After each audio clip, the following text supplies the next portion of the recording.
It's amazing.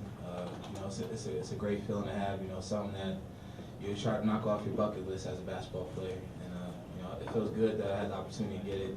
I couldn't have done it without my teammates, and Coach Mack gave me an opportunity to play that much to try and get it. Well, not even try and get it, just to play my game. I don't want to make it seem like I was trying to press for it.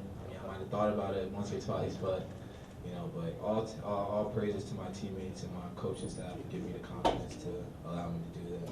You had a chance to get it with about 2 minutes left. You missed one of the 2 free throws. What was going through your mind that have 9 points to be that good?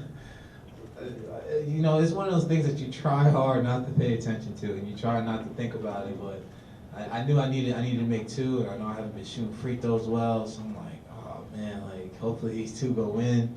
And I missed it, but I was like, you know what? I had one. Sean O'Mara actually came to me. He's like, don't think about it. Just play. It will happen. And thank God that I got fouled, and thanks to Providence for giving me another chance.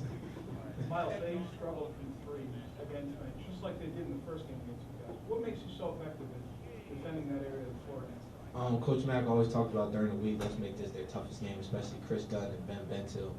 Let's try to make it one of their toughest games all year. We put a lot of pressure on the other players, trying to get them to make shots and get the ball out of Chris Dunn's hand and Ben Bentil. We feel like our chances are better if we try to allow other guys to try and beat us. Today was just our day. They just weren't making shots. They started to make shots in the second half, but luckily enough, we got to keep it together and finish the game. What do you guys describe the way you played in the first half? Describe it? Yeah. I thought we played really well in the first half tonight. I thought we came out with a lot of energy. I thought we came out with a lot of intensity, ready to go. The gym was always rocking like how it always is, and that gives us a good energy boost. We slipped up a little bit in the second half by allowing I think it was over 30-something or 40-something points or something. But it's okay. It happens. Providence is a great team. They're a top 25 team, and you gotta expect that. But I think we did really well in the first half. I just wish we would have carried it a little bit more into the second. Jalen, are there nights that you guys are just on it and there's no more explanation needed? Yeah, you're right about that. And just to figure out what Myles was saying, we obviously played a good team tonight. We just wanted to come out with more energy and in attack mode and finish those easy buckets tonight. Those easy ones weren't falling for me, but still more to come. Myles, it was confusing when you were called for a technical in the first half. What happened there? Honestly, I wasn't even mad at the play that just happened on the defensive end. I was more upset. I think I just missed an open jump shot or a layup or turned the ball over. So, one thing went to another. I saw James get mad. I just yelled out loud. Next thing you know, I get a text, and I'm like, wow, it's my first one of my career. This is a big thing right here. Are you sure you want to give me this technical? So, but stuff happens. You were yelling at the ref? No, I was just yelling out loud. I didn't even look at the ref. I didn't even know the ref saw me yelling. I wasn't even worried about the play that just happened. I wasn't even mad at them. So, I guess. Jalen, you guys outscored them 32-10 in the paint. How are you guys able to be so effective inside? I think it starts with our guards. It starts in practice with them getting the ball inside more. Us just being able to finish, under pressure, and with obviously good defenders on us. But tonight we executed down the stretch. Our main thing was just wanted to box out and get rebounds and just finish. Defensively, to hold them to just 5 field goals in there, how are you guys able to keep them up? I would say our 3. Just being able to be so close to the basket with our bigs, being so close down there, just being able to hit a guy and carve him out, just jump right up and grab it. I think that worked in our favor tonight. Jalen, how would you describe Myles' game? How do you guys think of him in the locker room? Myles is obviously a great asset to this team. Being able to shoot the ball as well as you do. You can't really teach that. You got to kind of just be able to shoot. But what do you really think about Myles inside the locker room? I'm not talking about No, Myles is a great guy.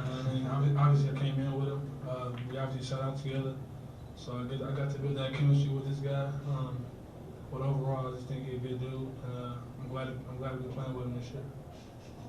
Myles, I think you guys are undefeated at home this year. I know you guys are against ranked teams. What is it about you guys that you're just playing so well against these really high-powered teams that come into St. Thomas Center? I wish you would say that we play like that against every team, regardless if they're ranked or not. You know, I mean, I guess we just know when to play hard. We just know that every game now that gets down the stretch matters, and we got to try and keep pace, especially if we want to even have a chance at trying to get a regular season championship, and you know, just staying up top, especially when March comes around, because that's when it's most important. But you know, we would like to hopefully be like that against every team that comes into the Cintas. You know, but you know, when ranked teams come around, you know, it's just one of them primetime games, especially guys like Chris Dunn and Ben Benton. You know, you just want to bring your best. What are you proud of most as far as the triple double? As far as the rebounds and assists, is there? Oh, 12 of each. I wasn't making a shot tonight. I'm kind of mad about that. But the rebounds, that was my first double rebound figure since I've been here, and I always told everybody, man, I can rebound just as well as the bigs, you know, I'm just not 6'10", you know, or 6'9". But I've been passing the ball really well this year, and my teammates were making shots. And, you know, credit to them for being in the gym and being ready to hit shots when I passed them the ball. And I got a couple lucky bounces on the rebounds. I know I fell on one and got the loose ball. So, but I mean, I think overall it was just good. The toughest part is getting the last part of it, whether it's 9 rebounds or 9 assists, you know. But thankfully I got it done. Trayvon's tweeting that it took a little too long. Yeah, that's what everybody was saying. It did take a little bit too long, but hey. One more question. Myles, after Edmund went out, you kind of took over the bulk of the ball handling duties. Did you realize that when he went out that you're going to kind of become the point guard? I knew whether it was me or Larry, one of us just had to step up and play the point guard position. Regardless if I'm in there, I'm gonna try to do my best to run the team. And it was just my mind. I had the chance today to play point, and if Larry was in there, I know he would have done the same thing just as well. But you know, that's the great part about this team is when one guy goes down, you know, we have another guy ready to just go and ready to step in and play with their full ability. So, you know, I knew I had to play point and take over a little bit of the reins, but you know, same stuff. You know, just the next guy up, just got ready to go. I'll just take questions. Coach, what do you think of Myles' triple-double? You know, how far Myles has come, I don't know. You know, if even Xavier fans can appreciate it. You know, when he first came here, he was a chubby guy. Had to sit out the year as a freshman, which was incredibly hard, both for he and Jalen, to just be students, not be able to even attend practice, and you know, not even be able to be around our guys in the weight room, and nothing, and to see the type of player that he's blossomed into. And I think the word that comes to mind when I think of Myles as teammate. You know, I don't think anybody watching him could ever accuse him of looking off players, looking off teammates. You know, he always tries to make the right play, and that's a terrific quality. It makes you really guys want to play with him. He makes us a much better team that way. He's come light years as a defender. You know, I know what a belly toe is. He's a heck of a player, and you know, probably overlooked by a lot of people, just simply because he doesn't really wow you with athleticism. I mean, he certainly shoots the ball at a high rate, but you know, he's much more than a shooter. Do you think that makes it difficult for other teams to prepare for them? You think you've got to put a better defender on a Trayvon or an Edmund because of their abilities that Myles kind of gets lost in the scouting report at times? Possibly, you know, possibly. He's, you know, we certainly don't undervalue him, but you know, we have other good players, and I think we also have a togetherness about our team and unselfishness that moves the ball. And I think when that happens, you know, we're a tough team to defend. You know, the key to our team obviously is on the other end, and I think, you know, at times, you know, we've become a much better defensive team than we were a year ago, and that's why our record is what it is. What did you like most about the first half? The margin. I mean, you know, we don't play many games where you know, you can get up by double digits at halftime in this league. It's just it's such a grind, and you know, you're in a tough position as a coaching staff and as players, because you want to still have that attacking mindset on the offensive end, but yet quick shots can also get the other team back in the game. That's sort of what happened in the beginning of the second half. But you know, our team responded to runs of other teams. We've been in that situation a lot. And so, I loved our response down the stretch. But, I just thought we were clicking on all cylinders in the first half. I thought our defense, our zone defense, bothered them a heck of a lot more in the first half than the second half. And it's, how we sort of envisioned it if everything went well. How's Edmund doing? He's fine. And I could have put Edmund Mack in the game. The doctor said, he was good to go. But, when you sit out 20 real minutes in real time, the way that Providence was playing, running and jumping, pressing, trapping, it's hard to go from sort of being in a training room, having the trainer look at your knee, to just going out there and making really good, solid decisions. And I thought our guys were playing well for the most part, so we just opted to not put him back in the game. So was it a knee issue, not cramping? I really, to be honest with you, I don't know. All I know is that he could have gone back in the game per Fluker. You're talking about the unselfishness of this team.